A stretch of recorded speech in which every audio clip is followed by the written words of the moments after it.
ಸುಮ್ಮನೆ ನಿತ್ ಹಚ್ಕೊಂಡಿದ್ರ ಹಾಕಿತ್ತ ನಿಮ್ಗೆ ಇಲ್ಲ ಏ ಮತ್ತೆ ಸಾಕ್ಬಿಡು ಮನ್ಯಾಗ ನಾನು ಹೇಳ್ತಿ ಒಂದು ಭಾಳ ಅಡ್ಮುಟ್ ಐತೆ ನಿಂದ ಆಗೈತ್ ಬಿಡು ನೀನು ಹಚ್ಕೊಂಡೇನ ಬಿಗ್ ಬಾಸ್ ಒಳಗ ಹನುಮಂತಗೆ ಹಿಂಗ ಗೊಜ್ಜಿರ್ತಾರ ನೋಡು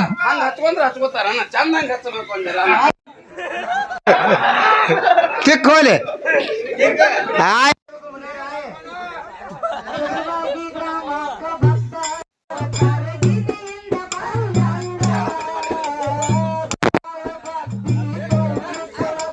ಮಹಾಲಕ್ಷ್ಮಿ ಪವಳ್ಯಾಗ